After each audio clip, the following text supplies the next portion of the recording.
जय माँ इंद्राक्षी, जय अम्बे। इंद्राक्षी धाम में दर्शकों आप सभी का हम हार्दिक स्वागत करते हैं। आज के दिन जिन जातकों का जन्म दिवस है, मैरिज एनिवर्सरी है, उन सभी को हमारी तरफ से बहुत बहुत शुभकामनाएं। 31 दिन की जिनकी साधना चल रही है और जिन्होंने अपने जीवन में 41 दिन की, 6 महीने की, साल भर की या दैनिक पूजन में भी अच्छे प्रकार से साधना की हो, उस साधना का एक अद्भुत चमत्कार हमारे जीवन में आता है और ज़रूर आता है। उस साधना का फल हमें जीवन में ज़रूर मिलता है और मिल कर के रहता है। हम में से, आप में से ऐसे बहुत लोग हैं जो ये मन में बात ले आते हैं, आज हमें 10 साल व्रत रखते हुए हो गए लेकिन हमें फल नहीं मिला।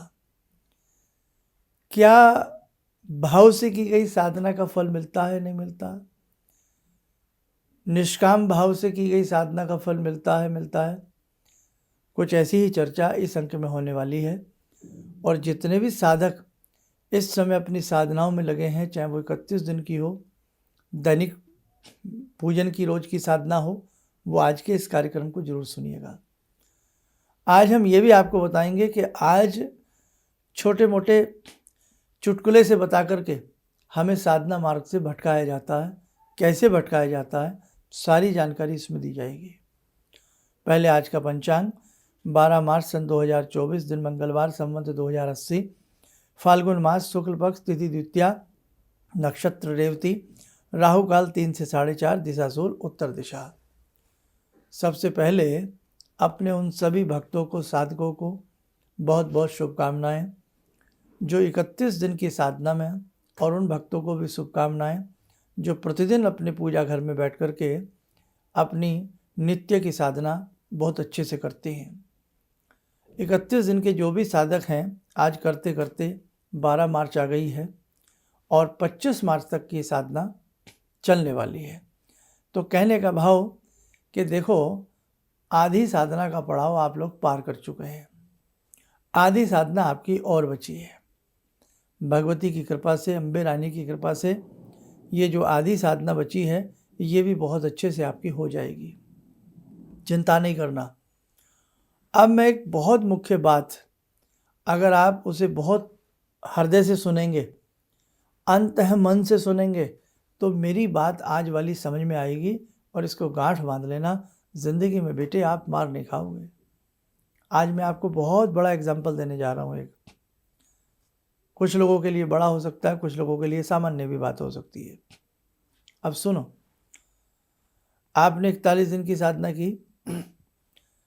41 दिन की साधना में मन लगा, भगवान की कृपा हुई, लेकिन ऐसा नहीं है कि हमने 41 दिन की साधना की और भगवान हमारे सामने आकर के खड़े हो जाए। ऐसा बहुत कम होता है।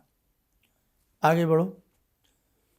हम 31 दिन की साधना कर रहे हैं, भगवती का ध्यान करके हमारी साधना चल रही है। जगजननी के हाथ में है, वो हमें आशीर्वाद दें, वो हमसे कब प्रसन्न हो, हैं हमारे जीवन में किस प्रकार की रंग भर दें, खुशियाँ भर दें, वो किसके हाथ में है? वो भगवान के हाथ में है। वो किसके हाथ में है?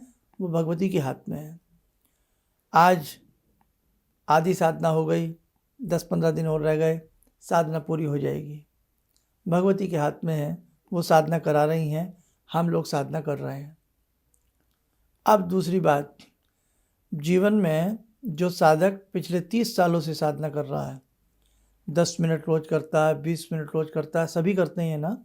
अपनी पूजा घर में बैठ कर के 10, 20, 50 मिनट, घंटा, 1.5 घंटा सभी लगाते हैं। किसी से मंत्र अच्छे से पढ़े जाते हैं, किसी से भाव से पढ़े जाते हैं, किसी के दिमाग घूमते घूमते रहते हैं तो पढ़े जाते हैं। किसी की साधना 25 दिन अच्छे से चलती है, 10 दिन नहीं हो पाती है, लेकिन भाव ये है थोड़ा बहुत करते सब हैं। उस साधना के बीच में भी बहुत कम ऐसे विरले लोग होते हैं जिनको कोई विशेष अनुभूतियाँ होती हैं, विशेष चमत्कार होते हैं। बहुत कम लोगों को ऐसा होता है, ना के बराबर। हकीकत बता रहा हूँ आपको। लेकिन इसका अर्थ ये नहीं है कि भगवान आपको सुन नहीं रहे। इसका अर्थ ये नहीं है कि आपकी कामनाएं पूर्ण नहीं होंगी। सब कुछ व्यवस्थित तरीके से होगा, सब कुछ बहुत अच्छा होगा, बस यूं ही भगवान की डोर को पकड़ के रखिए, उसकी राह में चलते रहिए, धर्म की पगडंडी के पथिक बन करके रहिएगा। अब हम कहना क्या चाह रहे हैं आपको वो समझा देते हैं। बहुत गहरे दिमाग से सुनना बच्चों। मैंने 31 दिन साधना की, मैंने 41 दिन साधना की, मैंने 30 साल साधना की, मैंने 20 साल व्रत रखे, मैंने ऐसा किया, मैंने ऐसा किया, चलता है सबके साथ। फिर भी हमें जल्द से भगवान के दर्शन नहीं हुए और ऐसा नहीं हुआ कि हमने भगवान को कोई आज्ञा दी और भगवान ने कहा लो दे दिया, ऐसा नहीं होता। लेकिन हमारा भाव, हमारी भावनाएं, वो महाशक्ति हर पल पड़ती है और उसके आधार पर उस भगवती का जो मन होता है और हमारे जैसे कर्माज प्रारब्ध के होते हैं, हमारे जैसे कर्म प्रारब्ध के होते हैं, उन कर्मों को तोल के और आज के कर्मों को तोल करके भगवान फैसले करते हैं, अर्थात वो न्याय करते हैं। हमें हमारे कर्मों के आधार पर सुख दुख की प्राप्ति होती है, लेकिन जो साधनाएं आप लोग कर रहे हैं उस साधनाओं से आपके प्रारब्ध के जो कर्म हैं, जो कई बार पाप कर्म होते हैं, बुरे कर्म होते हैं, तेजी से बेटा कटते हैं, तेजी से कटते हैं। जैसे बैंक से कर्जा ले रखा हो और आपकी ये साधना है उस कर्जे को तेजी से उतार देती है। आने वाला कल सुनहरा होगा और सुंदर होगा। एक बात। अब दूसरी समझो। आजकल ऐसे बहुत लोग हैं जो हमें छोटी छोटी बातें बता करके बहका देते हैं और जैसे चाट में मिर्च मसाला डाला जाता है ऐसे बातों को लाग लपेट करके हमें बहकाते हैं। कैसे? सुनो कि 565 साल के बाद ये योग आ रहा है और आप ये कर लीजिए, आपकी ज़िंदगी बदल जाएगी। कैसे बदल जाएगी? आपने 35 दिन साधना की, आपने 45 दिन साधना की, आपने पूरे जीवन भर दैनिक साधना 30 साल आपको करते करते हो गए, 15 साल आपको करते करते हो गए, कभी 41 दिन की साधना करते हैं, कभी नवरात्र की साधना करते हैं, तब तो कुछ नहीं हुआ एकदम। लेकिन कोई भी बहरूपी आकर के आपको चुटकुले से सुना जावे कि 2 बतासे चढ़ा दो, 1 नग चढ़ा दो और फलाना कर दो और आपका काम फतेह हो जाएगा, तो आप सोचो कि आप कितने लंबे समय के पथिक हैं, कितने लंबे समय से आप साधनाएं कर रहे हैं, लेकिन कोई ऐसा चमत्कार आपको तो नहीं दिखा। बस इतना है कि हम भगवान के शरण में हैं, देने वाले वो हैं और कर्म करने वाले हम हैं। लेकिन हमें कई बार बीच में ऐसे लोग मिलते हैं, हमारी साधना को खंडित करा देते हैं। हम 35 दिन की साधना कर रहे हैं, 31 दिन की साधना कर रहे हैं, उससे मन भरने लगता है। 41 दिन की साधना कर रहे हैं, मन भरने लगता है। कोई व्रत उपवास रखते हैं, उससे मन हट जाता है। अरे नहीं साहब, ये बड़ी चमत्कारिक बात बता रहे हैं कि बस 2 दिन में ऐसा हो जाएगा, फिर तो कमाल की बात है। तो बेटा समझ गए मेरा अर्थ? ऐसी लोलुपता चिकनी चुपड़ी बातों में ना आए। भगवान चाहे 365 दिन बाद वो योग आया हो या 3000 साल बाद वो योग आया हो, बेटा अगर ऐसे होने लगे फिर तो सारी दुनिया पूरे साल पूजा ना करे और वो उस योग का इंतजार करे, उस योग में ढक ढक करके कुछ भी करके ज़िंदगी बना ले। ऐसा नहीं होता। बच्चे को पूरा वर्ष पढ़ना पड़ता है, तब भी परीक्षाओं में सफल होना ना होना संदिग्ध अवस्था हो जाती है। समझे? किसान पूरे मनोयोग से बीज बोता है, उसके बाद भी पता नहीं मौसम का मिजाज क्या हो कि सारी फसल नष्ट हो जाए। इसलिए वक्त का कुछ पता नहीं होता। ऐसी बेकार की बातों में मत फंसना। भगवान इतना सस्ता नहीं है कि आपने एक लौंग चढ़ाई और वो नाचने लगे आपके सामने। आपने किसी विशेष उसमें एक पान का पत्ता या फूल का पत्ता तकिए में लगा दिया और आपके तकिए के नीचे सोने की असरफियाँ कोई अप्सरा रंभा आकर के रख जाए। ऐसा नहीं होता। ऐसे लोगों को ABCD मालूम नहीं होती धर्म के बारे में और कुछ भी अनाप शनाप बोल करके, अब तो YouTube है, अधिकार है, कोई कुछ भी बोल दे, कुछ भी कह दे। ये मेरा फ़र्ज है आपको समझाना। किसी को बुरा भी लग रहा होगा, लेकिन लगे तो लगे। वाल्मीकि जी के शरीर पे दीमक जम गई थी, है ना? राम राम राम राम राम राम राम राम जपते जपते दीमक जम गई साहब, पता नहीं रहा। ऐसे साधु सन्यासी हैं जिन्हें युग के युग बीत जाते हैं, जो अपनी खेचरी मुद्रा को लगा करके अपने प्राणों को ब्रह्मरंध्र में स्थित करके साहब मौन हो जाते हैं। इतना आसान है भगवान को पाना। आज तो इंसान को पाना बहुत मुश्किल है, किसी को अपना बनाना बहुत मुश्किल है, किसी को खुश करना बहुत मुश्किल है, किसी के मन में क्या चल रहा है ये जानना, ये भापना बहुत मुश्किल है। आप भगवान जो महाशक्ति है, एक नारियल चढ़ा करके हम सोच लेते हैं कि पता नहीं हम क्या कर लेंगे। तो बेटा आप लोग बहुत वैभववान हैं, समझदार हैं, पढ़े लिखे लोग हैं, तो इसलिए आप बहुत ज्ञानी हैं, इसलिए आप अज्ञान वाली बातों में न फंसे हैं। भरमी भरमी में पड़त, वो कबीरदास जी की बात है ना। तो इसलिए ध्यान रखें, ज्ञान के चक्षु सदा खोल करके रखें। 1-2 दिन हल्दी चढ़ाने से रंग गोरा नहीं होता। इसलिए ध्यान रखना, ज़िंदगी में बहुत मेहनत करनी पड़ती है, बहुत मेहनत करनी पड़ती है, तब भगवान प्रकट होते हैं। अब आप प्रहलाद जी को देखो, किस प्रकार से परीक्षाएं हुई, है ना। और आप ध्रुव को देखो, कैसे उनकी साधनाएं थी। भगवान लक्ष्मण को देखो, कैसे राम के साथ हर समय अड़िग प्रहरी बने रहते थे। भगवान हनुमान को देखो कि किस प्रकार से भगवान श्री राम के संग रहें, और आज भी राम नाम का जहाँ जप होता है उनकी उपस्थिति हो जाती है।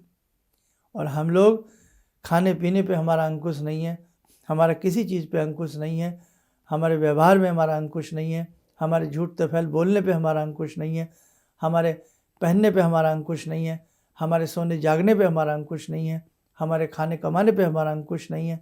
हमारा अंकुश है ही कहीं नहीं। बस एक टमाटर चढ़ा कर हम सोच लेते हैं कल ही भगवान प्रसन्न हो जाएंगे। समझ गए अब आप, जो बुद्धिजीवी हैं वो मेरी बात समझ गए होंगे। इसलिए बेटे एक रात में हम धन्ना सेठ नहीं बन सकते। लॉटरी लगती ज़रूर है, लेकिन उन्हीं की लगती है जिनके प्रारब्ध के संचय कर्म बहुत बड़े होते हैं। इसलिए ध्यान रखना, अच्छे से भगवान की पूजा करना, किसी बहरूपियों की बातों में मत आना। और जब तक पूजा के संग संग और भी बहुत बातें कही गई हैं, केवल माला उठा करके जपना, इससे भी भगवान प्रसन्न नहीं होते। माला उठा करके जाप करो, बहुत अच्छी बात है। 30 दिन करो, 50 दिन करो, बहुत अच्छी बात है। जीवन में भर करो, बहुत अच्छी बात है। लेकिन उसके साथ साथ अपने कर्मों पर नियंत्रण रखना, ये भी एक बहुत बड़ी बात है। इधर आप 2.5 घंटे पूजा कर रहे हो, उधर आप पाप कर रहे हो, घड़े में छेद, उधर पानी डाल रहे हो इधर से निकल रहा है, उधर पुण्य कमा रहे हो और इधर पाप कमा रहे हो, तो पुण्य और पाप माइनस प्लस माइनस हो जाएगा आपका। इसलिए ध्यान रखना, जाप के साथ साथ एक साधक को अपने आहार पर, अपने विहार पर, अपने विचार पर भी नज़र रखनी पड़ती है, तब जाकर के बात बनती है। सोने की कालीस हटाई जाती है, पीटा जाता है, तपाया जाता है, छेता जाता है, तब जाकर के वो कुंदन बनता है। ऐसे ही भैया केवल जप करने से भी बात नहीं बनती, जप के साथ साथ तप भी होना चाहिए, तप के साथ तितिक्षा भी होनी चाहिए, साधना भी होनी चाहिए। साधना, अपने आप को साध करके जो साधना करता है तब साधना होती है। इसलिए कई दिन से मन में आ रहा था कि आपसे बात करूं, क्योंकि कई बार ऐसी बातें आंखों के सामने आ जाती हैं कि साहब ये कर लो और वो कर लो, ऐसा हो जाएगा वैसा हो जाएगा। बेटा जो साधना तुम कर रहे हो अपने जीवन में, इनको छोड़ना मत, अपनी दैनिक साधना को अच्छे से करते रहना। कोई भी साधु संत आपको अच्छी राय दें, उसे ज़रूर मानना और उस पर अमल करना। और जैसे जैसे तुम करते जाओगे, एक दिन आपका आएगा, आपको कोई पीछे नहीं हटा सकता। गेहूं की बाली पकने का भी एक समय होता, फलों में रस आने का, पकने का भी एक समय होता, एक मौसम होता। ऐसे ही हमारी साधना पकने का भी एक समय होता, एक मौसम होता। तो वो मौसम बन रहा है, वो समय आ रहा है। बस अपनी साधनाओं को, आराधनाओं को बेटे अच्छे से करते रहना, किसी बेकार की बातों में मत फंसना, लालच मत करना, लोलुपता मत करना, निष्काम भाव से साधना करना। भगवान आपको अवश्य दर्शन देंगे, भगवान आपको अवश्य वरदान देंगे, आपका जीवन खुशियों से अवश्य भर जाएगा। आइए समय चला आज की ध्यान साधना का, जुड़ते हैं आज की ध्यान साधना में जगत जननी मंगल करणी भगवती जगदम्बा से।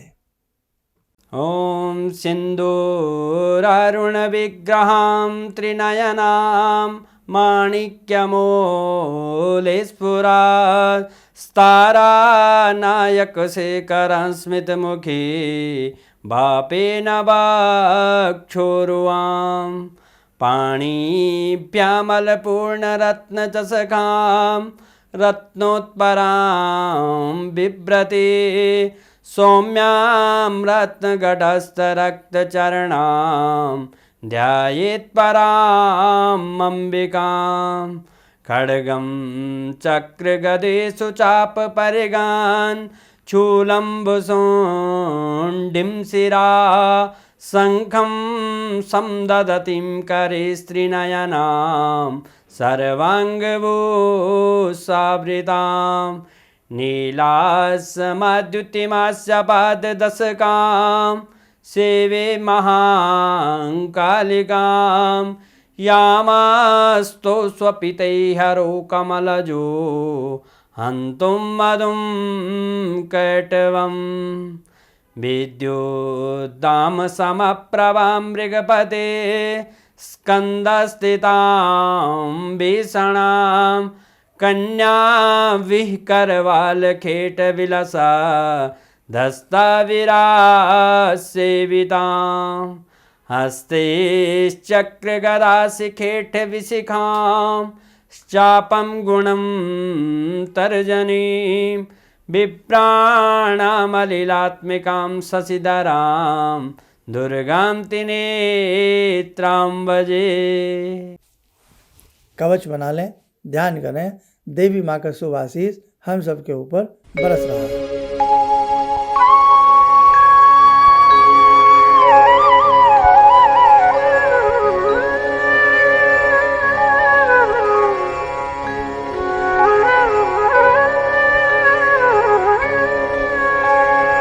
बोलते हुए नेत्र खोलें, सामान्य हो जाए। देखो साधकों, बहुत अच्छी बात है। और बेटा अगला पड़ाव हम सबका बड़ा ज़ोरदार होने वाला है, इसलिए अभी से कमर कस लें, अगली साधना के लिए हमसे जुड़ जाएं। ये जीवन खाने कमाने के लिए भी मिला है, ये जीवन सोने जागने के लिए भी मिला है, गाने नाचने के लिए भी मिला है, और ये जीवन सत्कर्म करने के लिए भी मिला है। इसलिए सत्कर्म करने का समय थोड़ा सा आप हमें देते रहना, निकालते रहना, जुड़े रहना। अगली साधना का पड़ाव 31 दिन साधना पूरी हो जाए तब जिक्र करेंगे, और इस साधना में उम्मीद करूंगा अधिक से अधिक लोगों को आप जोड़ने का, साधकों को जोड़ने का प्रयास करना। आप स्वस्थ रहें, सुखी रहें। इन्हीं शुभकामनाओं के साथ हम अपनी वाणी को विराम देते हैं। जय जय अम्बे। जिंदगी के इस प्रवाह में तमाम लोग डिप्रेशन के इस हालात से गुजर रहे हैं। सफलता असफलता अपनी जगह की बात है, लेकिन पता नहीं कितने सारे लोगों को इन्होंने डिप्रेशन से उबारा है, नया मोटिवेशन दिया है काम का।